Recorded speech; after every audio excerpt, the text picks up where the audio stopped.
Assalamu alaikum students. My name is Rizwanur Rahman, lecturer in physics, Government National College.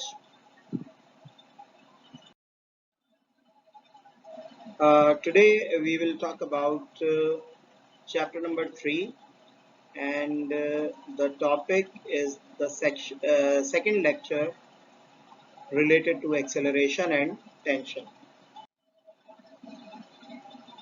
Today we'll talk about two bodies in which one is vertically hanging and the other is placed on a horizontal surface.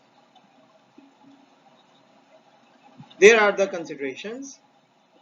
यहाँ हमने दो body consider की हैं। पहली body है हमारे पास A और दूसरी बॉडी है B।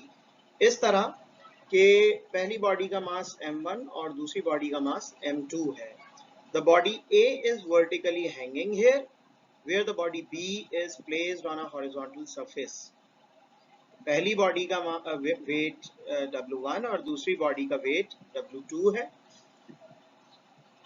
W2 is being cancelled by the normal reaction R of the surface। इसको हम जरा डिटेल में देखेंगे फिगर के अंदर कि सेकंड बॉडी जो कि हॉरिजॉन्टल सरफेस पे रखी हुई है उसका वेट R यानी नॉर्मल रिएक्शन से कैंसिल हो जाएगा।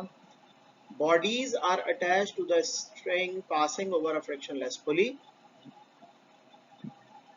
Acceleration of the system is A and tension of the system is T, which are to be found. ये जनाब इस तरह का सेटअप है कि आप देख सकते हैं कि पहली बॉडी A जिसका मास m1 है ये वर्टिकली हैंग हो रही है। दूसरी बॉडी B जिसका मास m2 है ये एक हॉरिजॉन्टल सरफेस पे रखी हुई है। अब आप देख सकते हैं कि ये एक स्ट्रिंग से बंधे हुए हैं और ये स्ट्रिंग एक फ्रिक्शनलेस पुली पर से गुजर रहा है। बॉडी A नीचे की तरफ नेट फोर्स F1 से जाएगी और बॉडी B क्योंकि इससे बंधी हुई है तो ये आगे की तरफ F2 नेट फोर्स से जाएगी। ये आप देख सकते हैं। अच्छा, यहाँ पे एक्सेलरेशन और टेंशन हमें कैलकुलेट करनी है। यहाँ आप देखें जो बात हमने कही थी कि W2 कैंसिल हो रहा है R नॉर्मल रिएक्शन से, ठीक है। और इस वजह से सिर्फ बॉडी पर एक ही फोर्स रह जाएगी, टेंशन। और बॉडी बी पर यहाँ दो फोर्सेस हैं। बॉडी ए पर यहाँ दो फोर्सेस हैं, W1 नीचे की तरफ और टेंशन ऊपर की तरफ। लेकिन क्योंकि बॉडी नीचे जा रही है तो इसका मतलब वेट W1 ज्यादा और टेंशन कम है। आगे बढ़ते हैं।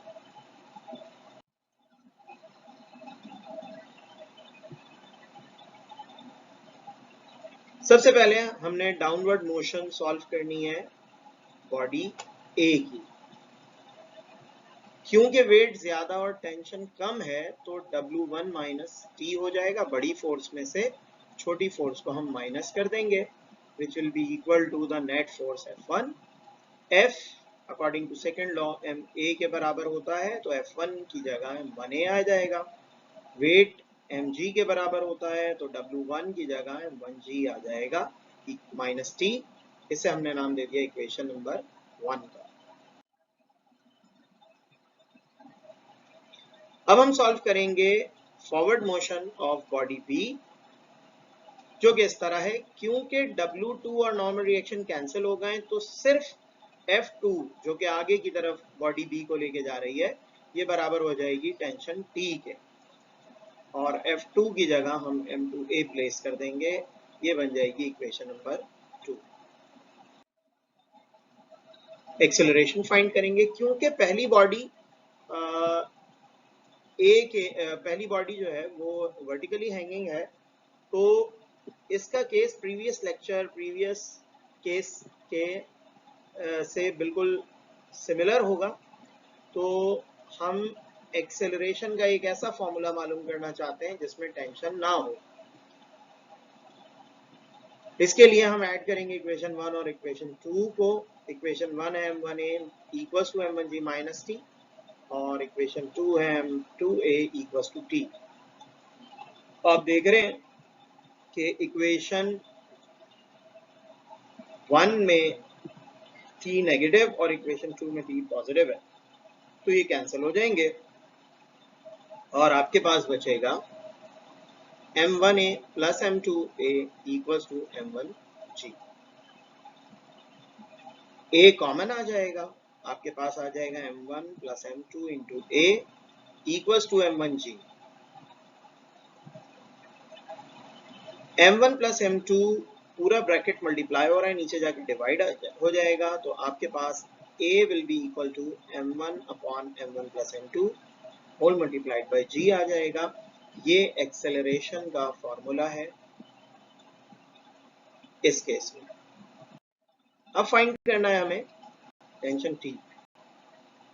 तो इक्वेशन 2 सिर्फ हमें काम ये करना है कि 2 में हम वैल्यू रख देंगे a की। तो जहां a था वहां हमने a की वैल्यू प्लेस कर देनी है, और हमारे पास a की वैल्यू है m1 upon m1 plus m2 into जी।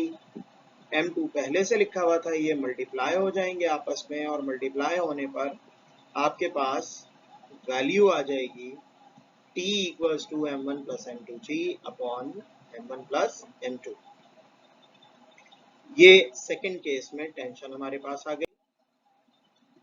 कंक्लूजन बिल्कुल सेम है जिस तरह के प्रीवियस केस में जब दोनों बॉडी वर्टिकली हैंगिंग थी, कि एक्सेलरेशन और टेंशन इस केस में भी, सेकंड केस में भी, कि जबकि एक बॉडी वर्टिकली हैंगिंग और दूसरी बॉडी हॉरिजॉन्टल सरफेस पे है, बॉडी के मासेस पर ही डिपेंड करेगी।